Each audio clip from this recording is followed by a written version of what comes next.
나이가 들면 왜 음식을 조금 흘리게 되고 묻게 되는가? 이게 이제 단순히 노화 아니냐, 늙어서 그런 거 아니냐? 그렇지 않습니다. 바꿀 수가 있는 게 있는데, 이거 제일 좋은 운동은 여러분 아시겠지만 키스입니다. 안녕하세요. 서울대학교 의과대학 법의학교 실성호입니다. 얼마 전 아버님과 식사를 하는데요, 아버지 입가에 밥알이 하나 붙어 있더라고요. 아버지가 그걸 모르시더라고요. 저희 아버지가 되게 깔끔하신 분이라 예전 같으면 바로 냅킨을 이용해서 띄고 그럴 텐데, 그날은 국물도 좀 묻어 있고 그래도 알아차리지 못하시더라고요. 그래서 제가 약간 이제 아버지한테 갖다 드리고 그랬었는데, 제 아버지한테 이제 입가에 밥알이 묻은 걸 보고 좀 마음이 약간 짠한 느낌? 나이가 들면 왜 음식을 조금 흘리게 되고 묻게 되는가? 이 얘기를 좀 해보려고 그래요. 이게 이제 단순히 노화 아니냐, 늙어서 그런 거 아니냐, 이렇게 끝낼 문제가 아닐 수도 있기 때문에 이걸 오늘 좀 자세히 얘기해 보려고 그러는데요. 먼저 해부학적으로 살펴볼 행위가 하나 있어요. 뭐가 있느냐? 삼킨다는 행위입니다. 여러분 침 한번 삼켜보세요. 울컥. 1초도 안 걸리죠? 그러니까 아무 생각 없이 하실 수 있을 거예요. 아마 평소에도 침 삼키는 거야 생각하고 하는 게 아니죠. 어떤 게 되느냐? 크게 4단계로 나뉘게 돼요. 이 침을 삼킨다는 것 자체가. 첫 번째가 구강 준비기입니다. 일단 입안에 뭐가 들어오잖아요. 그럼 입술이 닫히고 이가 좀 이렇게 부서주게 되죠. 그리고 혀가 그걸 안쪽으로 밀어넣고 볼 근육이 반대편에서 받쳐주고 이제 침이 섞이게 되고 이제 이 침을 삼킬 수 있는 어떤 덩어리가 됩니다. 침을 삼키기 전에 여러분 어때요? 일단 침을 모으는 거라 생각하면 돼요. 그다음 구강기, 혀가 파도처럼 물결치면서 하면 어때요? 혀가 목구멍으로 이 침이나 이런 덩어리를 밀어주게 됩니다. 세 번째가 인두기인데요. 여기가 가장 극적인데 0.5초 남짓한 시간에 연구개, 이 안쪽에 있는 연구개가 올라가서 코로 가는 길을 막고, 코로 가면 안 되죠. 음식이 뿜어져 나오면 안 되잖아요. 0.5초 남짓한 시간에 후두 뚜껑이 닫히면서 침이 식도로 가는 거예요. 침이 기도로 가면 어떻게 돼요? 살에 들리는 거예요. 네 번째는 식도계입니다. 식도가 이제 식도로 넘어간 침이 꿀렁꿀렁꿀렁 넘어가게 되는 거야. 그래서 중요한 게 4단계를 거치는 거예요. 4단계. 그래서 딱 여러분 여기서 뭘 알 수 있어요? 침을 모으는 거, 그 다음에 침을 이제 혀가 밀어주는 거, 그 다음에 세 번째가 중요하겠죠. 왜냐하면 침이 코로 나오면 안 되잖아요. 또 기도로 들어가면 잘못하면 폐렴 올 수도 있잖아요. 많이 들어가면. 그러니까 이걸 닫아주는 거. 그러니까 음식이 입 안쪽에 깊숙한 곳에 들어가 보면 음식이 들어가는 길과 공기가 들어가는 길이 같이 있어요. 그럼 어디가 앞쪽이에요? 공기가 들어가는 길이 앞쪽에 있습니다. 다른 포유류 등은 후두 위치가 높아서 이 두 길이 사실상 분리되어 있어요. 그러니까 다른 동물은 물을 마시면서 숨을 쉴 수가 있어요. 다른 포유류든. 근데 우리 인간은 어때요? 진화 과정에서 후두가 아래로 내려오면서 식도랑 이렇게 같은 레벨이 돼버린 거예요. 결론적으로는 물을 마시며 숨을 쉬기가 상당히 어렵습니다. 거의 아크로바트, 묘기가 돼야 돼요. 이게 이제 좋은 점이 있어요. 어떤 좋음이 되냐? 모음 발음이 쉬워진 거예요. 발음이 좀 유리해진 거예요. 그래서 언어를 갖게 되고 복잡한 문명을 갖게 된 거죠. 근데 다만 물 먹을 때 숨 쉬는 게 어려운 것뿐만 아니라 문제가 우리나라 사망 원인 3위가 폐렴인데 그 상당수가 누워있다 돌아가시는 건데, 그게 침이나 어떤 입안의 여러 가지 분비물들이 거꾸로 기도로 넘어가 생기는 흡인 폐렴이 많다는 거예요. 이게 실제로 이렇게 넘어가서 흡인돼서 돌아가신 분들이 많아요. 흡인성 폐렴. 이게 뭐냐? 기도가 앞에 있고 뒤에 식도가 있는데, 지금 젊은 여러분들은 그 뚜껑이 잘 닫혀요. 뭘 먹든 이게 뚜껑이 딱 닫히면서 샥 들어오면서 식도로 딱 넘어가는데, 이게 나이가 들면 이것도 근육이 좀 떨어지고 그래서 나이가 드는 징조 중에 하나가 사례가 많이 들리는 거야. 할머니, 할아버지들 사례 많이 드시잖아요. 이게 삼키는 것과 이게 조화가 좀 떨어져서 그래요. 또 사고가 많이 나는 게 노인들이 많이 계신 시설에서 설날이나 추석 때 떡 같은 거 먹다가 기도에 많이 되고요. 미국은 뭐 먹다 그러는지 아세요? 스테이크 먹다 많이 그렇게 돼요. 그런 걸 카페 코로나리라고 그래요. 코로나리는 원래 심장 동맥인데 심근경색증인 줄 알았는데 알고 봤더니 노인분이 스테이크를 막 이거 젊었을 때는 이거 뭐 그냥 미디움 레어로, 저는 미디움 웰던 좋아하지만 미디움 레어로 피가 뚝뚝 떨어지는 막 앙앙 씹던 이런 게 버릇이 있으니까 먹다가 탁 걸려서 죽는 거. 근데 아까도 얘기했지만 이런 씹는 거라든지 침이라든지 여러 가지가 떨어지기 때문에 그런 경우도 있고, 또 떡 때문에 질식도 많이 해요, 우리나라에선. 자, 그러면 여기까지 얘기했으면 왜 흘리느냐? 나이가 들면 잘 흘려요. 일단 노화에 따라서 삼킴 기능이 변화를 일으키게 되는 거를 노인성 연화라고 해요. 연화 곤란. 그래서 디스파지아란 말도 쓰는데요. 이게 이제 디스파지아는 아예 삼키는 걸 못하고 음식을 흘리는 거는 약간 그 중간 단계. 그 음식을 못 삼키는 거에서 8가지 얘기해보면 1번, 입술이 다물어지지 않는 경우가 있어요. 아까 입을 다물어야 된다고 그랬죠. 근데 입 주위를 둥글게 감싸는 근육을 구륜근이라고 하는데 이게 안면신경이 지배하거든요. 근데 이 근육이 약해지거나 안면신경에 손상을 입게 되면 이게 흘리게 돼요. 그래서 여러분 구안화사라고 저희 의학에선 벨마비라고 부르는데 입이 한쪽으로 돌아가는 거 있죠. 그럼 밥 먹으면 이 주변에 있는 근육이 잘 작용을 못해서 흘리게 돼요. 여러분 한번 빨대로 음료를 모으게, 이렇게 빨아먹으면 어떻게 돼요? 제가 한번 빨아먹어 볼까요? 입을 모으게 돼요. 입을 모으면서 어떻게 돼요? 그러면서 이제 입 안쪽에 있는 음식들이 들어오면서 쭉 빨아들이면서 목으로 넘어가게 되죠.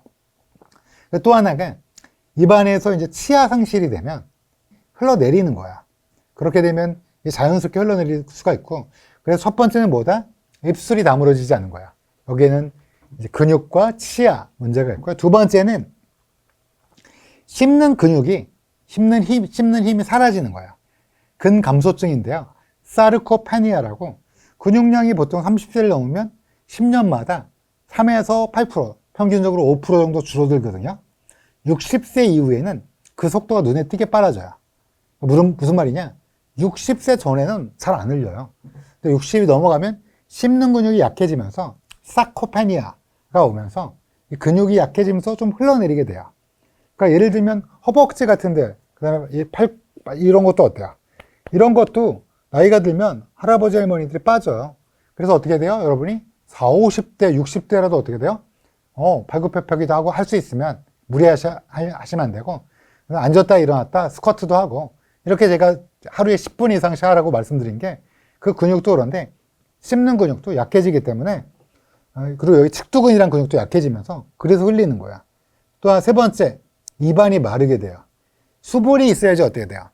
여러분 밥 먹다 수분이 있어야지 혀가 밀고 들어가는데 수분이 부족하게 되면 어떻게 되냐? 그러면 이 자체가 흘리게 되게 되는 거야. 그러면 수분이 왜 부족해요? 그러는데 물을 안 드시면 그럴 수 있는데 노화 자체가 침을 마르게 하는 경우는 거의 없어요. 약이 그런 경우가 많아요. 예를 들면 항히스타민제, 항우울제, 이뇨제, 진경제, 과민성 방광 치료제, 일부 파킨슨병 치료제, 향정신병 약물, 이런 약물들이 항콜린 작용이 있습니다. 항콜린 작용이 뭐냐면 부교감 신경을 차단하는 거야. 그러니까 뭐 어때요? 편안히 누워있으면 침도 흘릴 수 있죠. 근데 항콜린제가 나오면 부교감을 차단하기 때문에 침이 마르게 돼요. 그래서 만약에 내가 삼키는데 뭐 흘리고 삼키는데 되게 어렵다 이러면 침이 안 나와서 그럴 수도 있거든요. 약물을 확인해보고 의사 선생님한테, 처방해준 선생님한테 내가 이게 추가된 약이 있었는데 그 약을 먹은 다음부터 이게 안 된다 이렇게 얘기하면 처방을 바꿀 수 있습니다. 또 입이 감각을 잃어서 그럴 수도 있어요. 노화와 함께 구강 점막 입술의 역치가 떨어집니다. 그러니까 입가에 음식물이 묻는 거를 못 느끼게 돼요. 그러니까 젊은 사람들은 어때요? 뭐 19, 20 이런 분들은 뭐만 닿아도 알아요. 그래서 키스도 20살에 해야 돼요. 진짜로 그렇습니다. 이게 예민할 때야 되는데 나이가 들면 이게 감각의 역치가 떨어져요. 그래서 별로 그분들이 뭐 게을러서 또는 뭐 지저분해서 그게 아니라 역치가 좀 떨어져서 그래요. 또 시력 저하랑도 겹치는데요. 그 황반변성이 온다든지 백내장이 오면 국그릇이 잘 안 보여요. 그러면서 이게 뭐 이렇게 자꾸만 뭐 흘리게 되면서, 그래서 결론적으로는 근육, 아까도 얘기했지만 씹는 근육도 약해졌는데 눈도 잘 안 보이는데 감각도 떨어져. 그 다음에 틀니가 여러분 절대 이를 대신하지 못하거든요. 틀니를 껴도 의치가 헐거워지는 경우가 많아요. 그러니까 이거 잘 맞춰서 해야 되는데 그럼에도 불구하고 좀 헐거워지면서 씹을 때마다 옆으로 흘리는 경우도 있습니다. 그 다음에 자세가 무너진 경우도 있어요. 그러면 이렇게 꾸부정하게. 그러면 어때요? 군인들 옛날에 육군사관학교 뭐 이런 데 막 이렇게 직각으로 막 이렇게 밥 먹고, 군대 갔다 온 분들 옛날에는 이렇게 좀 옛날 분들은 막 이렇게 드셨다고 하던데, 저희 때는 절도 있게 먹어라 그랬는데 그렇게까지 하진 않았고요. 근데 고개를 이제 제대로 이렇게 운영을 못하니까, 운동을 못하니까 그것 때문에 생길 수도 있어요. 7번째, 파킨슨병이나 뇌졸중이나 치매나 루게릭. 치매는 우리나라 사망원이 이제 곧 5위가 될 거예요. 한 10년, 20년 내에. 스스로 사망하는 걸 제치고 5위가 될 건데, 파킨슨 진짜 많아요. 뇌졸중, 치매, 그 다음에 루게릭 같은 운동신경 세포병은 흘리는 게 초반에 나타날 수 있어요. 제가 오늘 왜 이야기를 하냐? 흘리는 것, 뭐, 노인이 되면 다 흘리는 거 아니냐? 이렇게 얘기하실 수도 있는데, 그런 게 아니라, 제가 아까도 약. 그죠? 약 때문에 그럴 수가 있어요. 또 뭐가 있을 수 있어요? 뇌졸중이나 파킨슨의 전조 증상. 이게 문제가 될 수도 있다. 보통 1000번 넘게 삼키는데, 파킨슨은 이게 좀 줄어들어요. 왜냐하면 파킨슨이라는 게 운동에 저하되니까. 그러니까 침이 흘리면서 이렇게 음식물 같은 게 나올 수 있거든요. 결국은 제가 지금까지 뭘 말씀드렸죠? 우선 첫 번째, 입술이 다물어지지 않는 구륜근, 안면신경, 마비, 뭐 구안화사나 아니면 뭐 이게 힘이 약해져서. 두 번째, 근감소증. 이건 뭐 어쩔 수 없죠. 두 개 다 노화에서 많이 되면 생길 수도 있고요. 세 번째, 입안이 마른다. 이거 근데 노인분들에서 약이 때문에 그런 경우가 많고요. 또 입안의 감각이 떨어진 거. 그것도 약간 어쩌면 노화에 대해서 그럴 수도 있고요. 그다음에 틀니 때문에 그럴 수도 있고요. 또 어르신들의 목이라든지 뭐 몸의 자세 때문에 자연스럽게 흘릴 수도 있고요.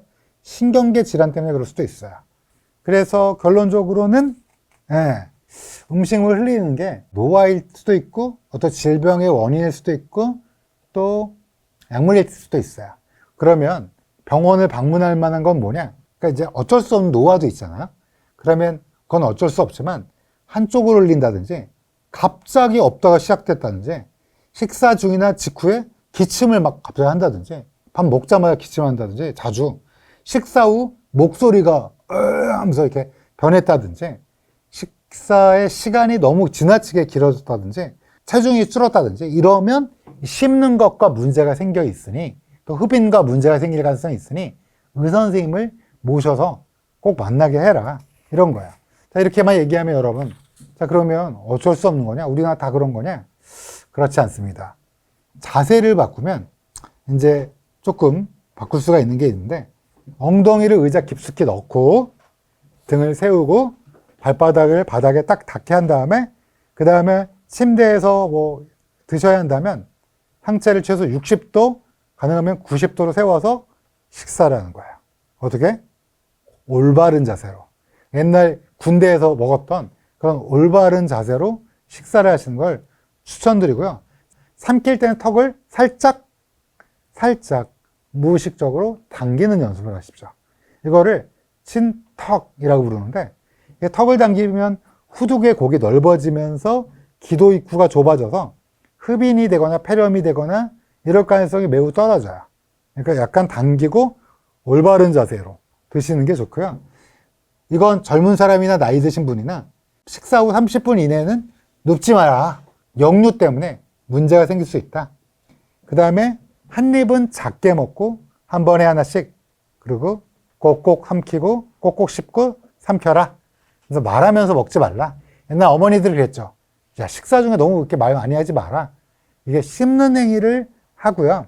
그 다음에 오히려 묽은 액체를 먹어서 물 꾹꾹 넘기려고 그러는데 그러다 살에 많이 들려요. 흡인도 많이 되고. 노인이 되실수록 물로 넘기려고 하시지 마시고요. 꼭꼭 씹어서 드시고 하셔야 됩니다. 이제 곧 추석 다가오죠? 떡, 그중에 인절미, 곶감, 견과류, 견과류가 사실은 먹으면서 잘게 부서지면서 기도 쪽으로 들어가는 수가 있어요. 그러니까 먹을 때 좀 조심해서 드셔야 돼요. 지금 젊으신 분들은 뭐 짱콩 같은 거 먹고 그러면 바그작 한 다음에 가로 그냥 꿀꺽 기도로 넘어가는데, 가끔은 이제 연화작용이 충분하지 않은 경우에 가루가 흩어지면서 기도로 넘어갈 수가 있어요. 그래서 막히는 것도 있고요. 흡연 폐렴의 가능성도 있고, 견과류는 조금 조심해서 드셔야 돼요. 질긴 고기, 물기 없는 삶은 계란, 그다음 노른자, 껍질 있는 과일, 삶은 계란 진짜 좀 그래요. 계란은 막는 거예요. 계란은 우리 왜 어렸을 때 계란 먹으면 엄마가 사이다 따라주잖아요. 그냥 먹으면서 하라는 거잖아요. 계란은 진짜 뽀뽀할 때 먹으면 노른자 때문에 이게 막히는 경우가 꽤 많이 있습니다. 이런 것들은 좀 조심하자 라는 얘기를 하고 싶어요. 자, 그러면 여러분, 야, 그러면 이거 그래 알았어. 자세 똑바로 하고 약간 턱을 당기고 꼭꼭 하고 하는데, 이거 나 아직 괜찮은데 내가 60 몇 살이야. 이거 근육 약해지는 거 어떻게 막을 수 없느냐? 혀는 훈련이 됩니다. 혀는. 입술도 훈련이 돼요. 그래서 입술 운동을 우 하고 최대한 앞으로 내밀었다가 아 하고 최대한 옆으로 벌리고, 이런 운동을 가끔씩 해주시는 거예요. 우, 아. 이 입안의 교근을 해주고, 혀도 입선장 닫기, 아래 닫기, 왔다 갔다 이런 것들을 해주는 거야. 이거 제일 좋은 운동은 키스입니다. 그러면 이거 보신 분 중에 야, 나 지금 솔로인데 솔로인 것도 염장질이냐 이럴 수도 있는데, 주변에 배우자가 있으면 입술 운동 우, 그 다음에 이런 것도 같이 해보면 좋고요. 혀도 앞으로 뒤로 뒤 아래로 뭐 이렇게 해보는 것도 좋고요. 파타카 훈련이라는 게 있습니다. 이거는 뭐 사실 의학적으로 제가 정합성은 많이 없지만 많이 하더라고요. 파는 입술 파, 타는 혀끝 타, 카는 혀 뒤쪽 카, 혀 뒤쪽을 쓰게 되죠. 카, 뒤쪽을 말면서 쓰기 때문에 파타카 그러면 입술과 혀끝, 혀 뒤를 파파파파파파 타타타타타타 카카카카 하면서 이 세 개를 연습할 수 있는 기본이 되는 거군요. 그래서 사실 임상에서도 기능평가적으로 쓰기도 해요. 그래서 파타카를 연습을 하면 삼키고 넘기는데 좀 도움이 되지 않을까 싶습니다. 다만 제가 드리고 싶은 건 뭐예요? 교근, 입술 운동이랑 혀 운동은 의학적으로 꽤 이 합리성이 있는데, 파타카 운동은 그냥 같이 연습하는 거로 하시면 될 것 같고요. 그 다음에 중요한 거 칫솔질. 칫솔질은 삼킴 훈련이자 폐렴 예방 운동이에요. 혀 표면도 부드럽게 닦아줘야 되는 거 아시죠? 골고루 닦아주시고요. 그 다음에 아까도 말씀드렸지만 약을 꼭 점검하고요. 그 다음에 근육이 교근이라든지 구륜근이 감소되는 게 문제니까 먹는 걸로 어떻게 안 돼요? 있습니다. 고기를 많이 드십시오. 황태채, 뭐 이런 두부, 뭐 이런 거. 체중 1kg당 하루에 1g이니까 60kg이다. 60g 정도를 3끼에 나누어서 북어채, 뭐 이런 거 좋아요. 또 소고기, 두부, 콩. 그 다음에 중요한 게 제가 아까 질식 얘기를 했잖아요. 떡 같은 거 할 때. 그렇게 됐다. 뭘 해야 되죠? 하임리 매뉴버. 하임리히 매뉴버. 하임리 매뉴버는 여러분 언제든지 쉽게 외우실 수 있으니까요. 하임리 매뉴버를 꼭 받아보시고요. 부모님이랑 함께 사신다면 꼭 5분만 투자해서 하임리 매뉴버를, 특히 부모님이 조금 이제 연로해 가신다, 사례가 잘 드신다, 그러면 성인용, 노인용 하임리 매뉴버를 구분해서 한 번쯤 확인해 보시길 바랍니다. 이야기를 이제 마무리를 해야 될 것 같은데요. 아무래도 이제 나이가 들면, 저희 아버지도 그렇게 예민했던 분이 입가에 밥풀도 묻고, 뭐 이거는 흠은 아닙니다. 다만, 이제 오히려 본인이, 내가 나이가 들어서 입에 자꾸 묻네 하고, 냅킨 놔두고 잘 닦으시면서 하시면 되고요. 또, 입안에 아까 얘기한 입술 운동이라든지 혀 운동이라든지, 또 전체적으로 근육이 감소되면 안 되니까, 이 근육 운동도 열심히 하라, 먹는 것도 좀 잘 하셔라, 이렇게 말씀드리고 싶고요. 이게 너무 많이 흘리게 되면 노인분들이 약간 자괴감에 빠지기도 하시더라고요, 보니까. 그러니까 평생의 존엄이 약간 훼손된다고 느끼시는데 그러시진 않아요. 그리고 만약에 그걸 보고 뭐라고 하는 아들, 딸이 있으면 혼내주세요. 부모님이 흘리는 건 어쩌면 그동안 오랜 고생 끝에 생기는 자연스러운 현상일 수도 있으니까 물티슈, 티슈를 자연스럽게 옆에 놓고 천천히 드시면서 올바른 자세로 닦으면서 드시면 돼요. 여러분 기억 안 나세요? 두세 살 때 입에 짜장면 먹는다 그럴 때 막 하는 거 닦아준 거 우리 부모님이었어요. 근데 우리가 부모님 조금 옆에 뭐 흘리고 그런다고 그거를 야 우리 아빠 늙었다 우리 어머니 왜 저러시냐 그렇게 하면 안 되죠. 우리가 짜장면 먹었을 때 그걸 닦아준 분은 부모님이다. 다만 이게 입에 묻거나 묻으면 걱정이 되는 게 폐렴이니까. 그리고 떡 같은 거 잘못 드실 때 사례가 들릴까 봐 제가 여러 가지 이유를 말씀드리고 어떻게 하면 이걸 할 수 있는지 말씀드린 거예요. 절대로 노화는 피할 수는 없지만 그렇지만 천천히 가는 것도 유도할 수 있고요. 노화가 왔다고 이건 누구나 겪는 거야. 그 어떤 사람들이 겪을 수 있는 거기 때문에 그거를 어떻게 하면 슬기롭게 품위 있게 우리가 이걸 해결하느냐 이거의 문제지. 너무 부끄럽거나 아 이제 내가 늙었구나 여기 밥풀 묻은 것도 몰라서 이러시면 안 됩니다. 이건 누구나 그래요. 언젠간 내 밥풀이 20살 때는 느껴지죠. 근데 못 느껴진 게 꼬맹이일 때 못 느끼고요. 느껴도 신경 안 쓴 거고요. 지금 나이가 들면 묻을 수 있다. 닦으면 돼요. 가끔씩 닦으면서 천천히 품위 있게 드시면 됩니다. 긴 시간 동안 들어주셔서 감사합니다.